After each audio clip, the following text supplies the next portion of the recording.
This is Mohinder, and I welcome you all on our CA Ground channel.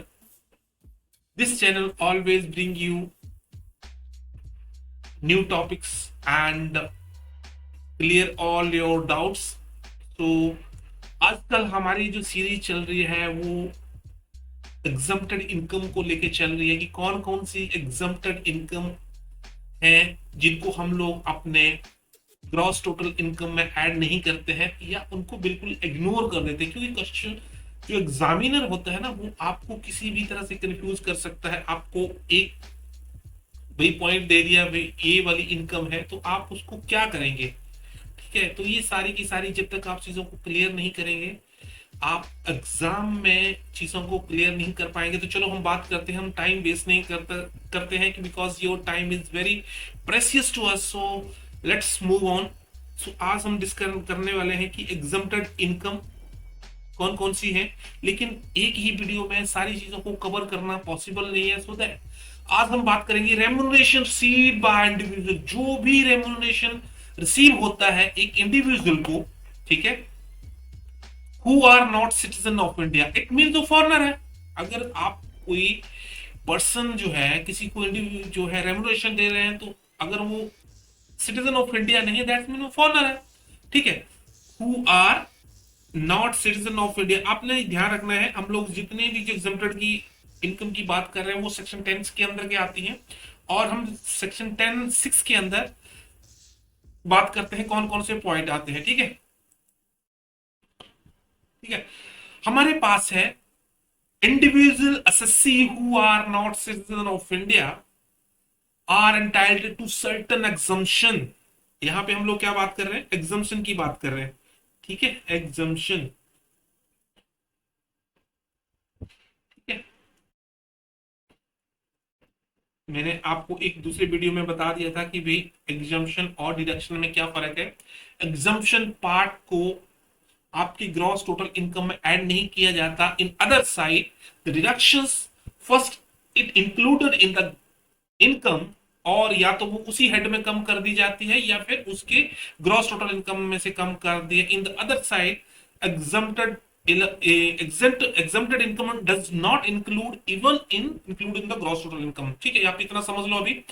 तो हम लोग यहाँ पे सिर्फ 4 पॉइंट में बात करने वाले हैं। पहला पॉइंट क्या है? Remuneration received by officials of embassy. Embassies के लोग जो होते हैं, आपको ये चीज समझा दूं मैं आपको, अगर जो बच्चे नए हैं जिनको चीज क्लियर नहीं है, क्योंकि हर एक कंट्री में इंडिया के एम्बेसडर होते हैं, जो इंडिया का ऑफिस होगा। अगर आप यूएसए की बात करें तो इंडिया का एक ऑफिस वहां पे होगा, और यूएसए वालों का ऑफिस जो यहाँ पे दिल्ली में होगा, चाहे वो चाणक्यपुरी में हो सकता है, यहाँ पे आसपास के जो भी एम्बेसीज का एरिया। सिमिलरली तो इनको जो भी वहां पे सैलरीज मिलती है उनका हम कैसे ट्रीटमेंट करेंगे। दूसरा पॉइंट क्या होता है? Remuneration received by the service. कोई वहां के लोग जो है हमारे इंडिया में आके जो है सर्विस रेंडर कर रहे हैं, या वहां के लोग इंडिया में आके अपनी सर्विस रेंडर कर रहे हैं। ठीक है, हमारे वहां हो सकते हैं, उनके वहां यहाँ हो सकते हैं। ठीक है, salary received bye a non citizen and non resident. Non resident है बंदा, नॉन सिटीजन है। ठीक है, फॉरेन शिप के लिए हालांकि आपको पता है कि यहां से वहां तक जो है शिप्स के थ्रू भी हमारा जो थाउजेंड्स ऑफ टन्स का, लाख्स ऑफ टन्स का जो है मटेरियल मूवमेंट होता है। ठीक है, शिप्स के थ्रू, जो कि 2-3 महीने लग जाते हैं। आपको ये चीज पता होने की, क्योंकि इन सब चीजों को जाने के लिए आपको इनकम टैक्स की चीजों को समझना बहुत जरूरी है। ठीक है, क्योंकि सीए का कोर्स एक ऐसा कोर्स है बच्चों, वहां जहां पे आपको सारे के सारा नॉलेज जो है हर एक सब्जेक्ट के ऊपर मिलने वाला है। मोस्ट प्रोबेबली सारी चीजें कवर हो जाती हैं। ठीक है, नॉलेज, क्योंकि जब तक आप चीजों को जो है अगर टेक्स्ट को समझेंगे तो आपको उन चीजों को समझना पड़ेगा कि कैसे काम करती हैं। मैंने फॉरेन शिप्स के बारे में बता दिया, और remuneration seat by foreign government employ during, अगर वो ट्रेनिंग के लिए इंडिया में आते हैं तो हम कैसे ट्रीट होंगे। ये सारे के सारे 4 पॉइंट जो है हम लोग आज इस वीडियो में डिस्कस करने वाले हैं। तो चलो आगे चलते हैं। पहला पॉइंट क्या बोलता है सर? कि remuneration received by official of embassy. Embassy के लोगों को जो भी यहाँ पे, एक एग्जांपल ले लेते हैं। देखो, मैं एक अभी दिल्ली में हूँ, ठीक है, और दिल्ली में यहाँ पे यूएसए की एम्बेसी है या फिर चाइना की एम्बेसी है। ठीक है, यहाँ पे जो लोग हैं यहाँ पे जो लोग हैं वो वहां के ऑफिशियल्स होते हैं, ठीक है, और इनको जो सैलरी रेम्युनरेशन जो मिलता है वो उनकी गवर्नमेंट से मिल रहा है। अब इनको जो पैसा यहाँ पे मिलेगा तो क्या हम लोग उसके ऊपर टैक्स लगाएंगे? हम लोग इनके ऊपर टैक्स नहीं लगाते हैं। इनकी जो इनकम होती है वो एग्जम्प्टेड होती है इंडिया में। सिमिलरली यूएस से इसी तरह से हर एक कंट्री का ऑफिस हमारे यहाँ पे होगा। और सिमिलरली जो इंडिया के एम्बेसडर है, इंडिया के एम्प्लॉई हैं जो वहां पे उस कंट्री में बैठे होते हैं, जो कि वहां पे जॉब कर रहे होते हैं, अपनी सर्विसेज दे रहे होते हैं, ठीक है। थोड़ा इजी है, बहुत इजी है, कोई टिपिकल नहीं है, लेकिन इसको समझना बहुत जरूरी है। The remuneration seat by a person for services officially in an embassy, ठीक है, एम्बेसी में काम कर रहे हैं, हाई कमीशन में काम कर रहे हैं, लेकिन कमीशन में काम करें, कॉन्सुलेट और द ट्रेड रिप्रेजेंटेशन, अपने इंडिया को या रिप्रेजेंट कर रहे हैं, अपनी कंट्री को रिप्रेजेंट कर रहे हैं। फॉरेन स्टेट मेंबर हो सकते हैं of staff of any other any these official is exempted. इनको जो भी अपनी कंट्री को रिप्रेजेंट कर रहे हैं इंडिया में, इनको जो भी पेमेंट यहाँ पे मिलती है वो टोटली एग्जम्प्टेड है, that will not be included in income tax at all, ठीक है। लेकिन कंडीशन अगर सेटिस्फाई होती है तभी एग्जम्प्टेड है, ऐसे नहीं होगी, ठीक है। तो गवर्नमेंट ये बोलती है कि भाई अगर आप ये कंडीशन सेटिस्फाई कर लेते हो तो आपकी जो इनकम है यहाँ पे रिसीव होती है। The remuneration seat by corresponding government official. अब हमारी गवर्नमेंट इंडिया बहुत बेशातिर है, तो उसमें क्या बोलती है कि भाई अगर हमारे ऑफिशियल जो आपकी कंट्री में बैठे हुए हैं, अगर आप उनके ऊपर कोई टैक्स नहीं लगा रहे हो तो हम भी नहीं लगाएंगे, लेकिन अगर आपने उनके ऊपर टैक्स लगा रहे हो तो हम भी लगाना शुरू कर देंगे। तो ये पहली कंडीशन है कि उनको, हमारे जो एम्प्लॉय हैं उनके ऊपर आप कोई टैक्स नहीं लगा रहे। दूसरी चीज, the above mentioned member of staff should be subject to the respective country represented, जो भी हमारे यहाँ पे रिप्रेजेंट कर रहे हैं, should not be engaged in the any other business। भाई ऐसा है, मान लीजिए पर्सन ए है, ठीक है, और यहाँ पे एम्बेसी में काम कर रहा है यूएसए की, तो उसको क्या सोच रहा है कि चलो यहाँ पे लिखते हैं यूएसए की एम्बेसी में काम कर रहा है, तो क्या सोचेगा, क्या मैं यहाँ पे यार एक काम करता हूँ, बिजनेस का कर लेता हूँ गवर्नमेंट, तो क्या अगर वो ऐसा काम कर रहा है तो उसको ये सारा का सारा जो है टैक्सेबल हो जाएगी। It should be keep in your mind. Perfect, ठीक है। कोई डाउट्स हो तो प्लीज कमेंट सेक्शन दे देना, मैं इसको क्लियर कर दूंगा। मुझे कोई डाउट्स आना नहीं चाहिए क्योंकि बहुत क्लियर पिक्चर है इसके लिए, ठीक है। दूसरे कौन से एम्प्लॉय हो सकते हैं? Remuneration sheet by the service for service rendered in India. भाई बाहर की कंपनी है, बाहर की कंपनी है, और यहां पे, ठीक है, फॉरेन एंटरप्राइज है, इंडिया में एम्प्लॉयड है वो स्टाफ, ठीक है। अब जो यहां पे सर्विसेज दे रहे हैं, सेक्शन 10(6) सब सेक्शन 6 के अंदर क्या बोलता है कि भाई remuneration seat by a foreign national and employ of a foreign enterprise. भाई फॉरेन की कंपनी में यहाँ पे ऑफिस, इंडिया में ऑफिस खोला हो सकता है, उन्होंने कंपनी खोली हो सकती है इंडिया में, तो यहाँ पे जो भी सर्विसेज वो दे रहे हैं वो it is also exempted from tax. Condition again, condition satisfy करनी पड़ेगी उसको।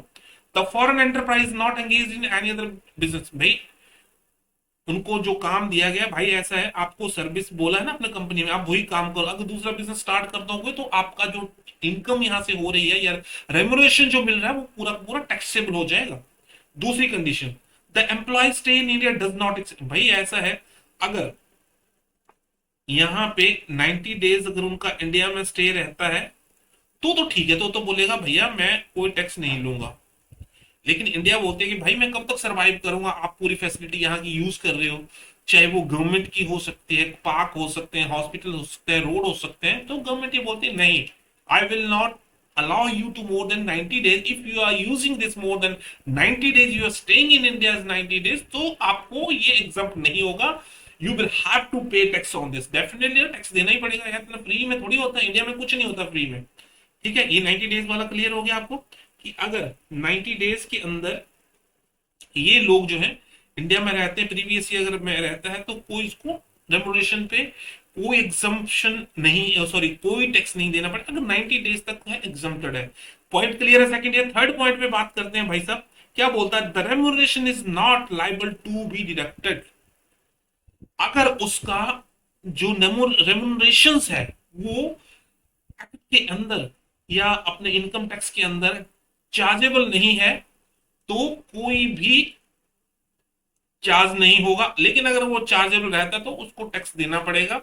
और यही हमारे इंडियन की खासियत है कि भाई आपको एक लिमिट तक ही एग्जेम्पशन मिल सकती है। यहां तक क्लियर। पॉइंट नंबर 3 क्या बोलता है, बहुत इजी है। Salary received by an non citizen. Not citizen क्या हुआ भाई साहब, फॉरनर है।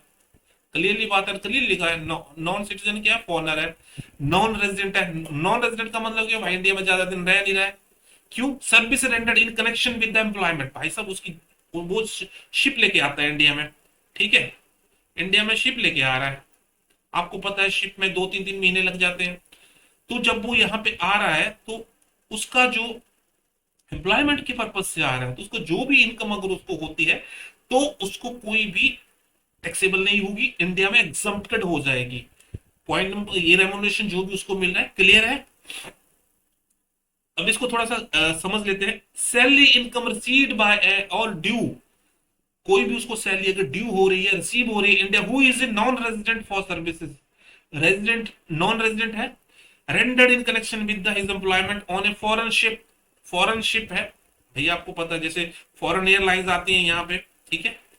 उसी तरह से फॉरेन शिप्स होते हैं, उनके ऊपर तो चलाने के लिए कोई तो चाहिए होगा, उनको टेक केयर करने के लिए कोई और होगा ना। तो उसको जो भी यहाँ पे होगा उसको टोटली एग्जम्प्टेड है, अगर does not stay during the previous year. अरे यार वो 90 डेज थोड़ी रहेगा इंडिया में, क्योंकि अगर वो शिप में आ रहा है, मान लीजिए मैंने आपको क्या बताया, मैंने उसको ये बताया भाई साहब एक दिन के लिए 90 डेज, 3-3 महीने लग जाते हैं। और इंडिया में स्टे उसका करना कितना होगा, ज्यादा 15 दिन होगा, ज्यादा ज्यादा 15 दिन का स्टे होगा उसका, ठीक है। और 15 दिन का स्टे होगा तो टोटल 90 डेज अगर प्रीवियस में रहा है, से नीचे है, तो एग्जम्प्टेड हो जाएगी, नहीं तो टैक्सेबल हो जाएगी, ठीक है। Last point, I hope the point is getting clear to you. If you have facing any issues, give your comments. तो सीए का कोर्स ऐसा है बच्चों, आपको समझना बहुत जरूरी है। पॉइंट्स को क्लियर करके समझो आप इसको।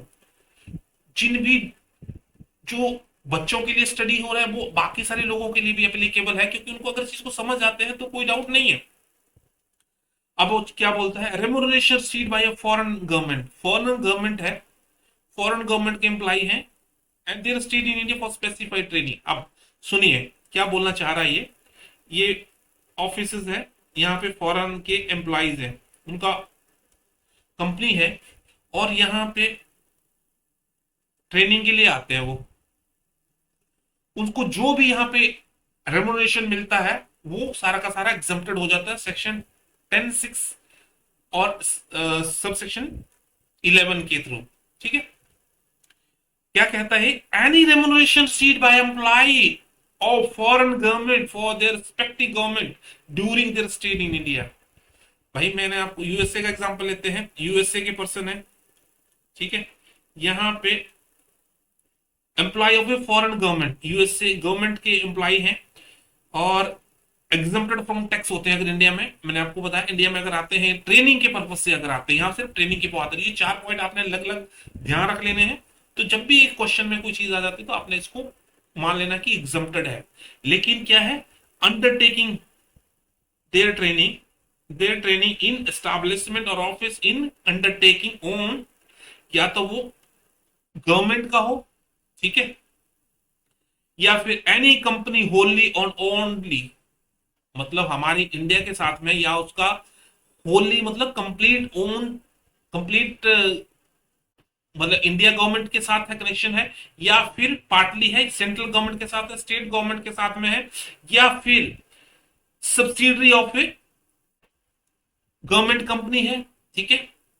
और सोसाइटी रजिस्टर्ड अंडर, आपको पता है registry societies registered under act 1860 के थ्रू, अगर कोई भी ऐसा अगर एम्प्लॉइज अगर ट्रेनिंग के लिए इंडिया में आता है, या हमारी गवर्नमेंट के साथ में कोई ऐसा टाई अप होता है ट्रेनिंग के लिए आता है, तो उनको जो भी रेमुनरेशन यहाँ पे मिलता है वो टोटली एग्जम्प्टेड होता है, ठीक है। आप कहने का मतलब अब ये है कि भाई होना तो हमारी गवर्नमेंट के साथ, स्टेट गवर्नमेंट के, दिल्ली गवर्नमेंट के साथ में हो सकता है, या ज्वाइंटली स्टेट गवर्नमेंट या सेंट्रल गवर्नमेंट के साथ में हो सकता है।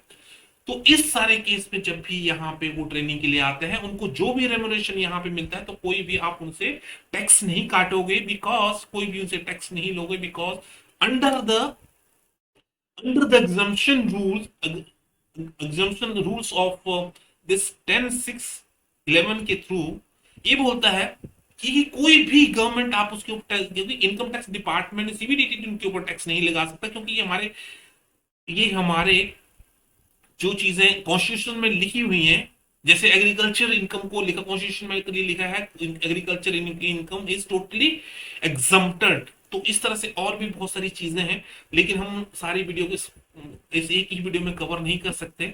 So thank you so much, और मिलते हैं एक अनदर वीडियो सेशन में। तब तक आप चीजों को स्टडी करिए, उसके कॉन्सेप्ट को समझिए, क्योंकि आपको कॉन्सेप्ट को समझना बहुत जरूरी है, क्योंकि अगर आपका कॉन्सेप्ट क्लियर नहीं है तो my dear student, I am really very sorry, you will be in much trouble. So आप समझो चीजों को, कि अगर नहीं समझ आता है कमेंट करो। पहले ये सब चीजें यूट्यूब नहीं होता था, गूगल नहीं होता, तो ये सब चीजें बहुत टिपिकल हो जाती हैं। आज की डेट में इनको जो है बहुत आसान कर दिया, आपको समझना जो बहुत सारी चीजें मिल जाएंगी।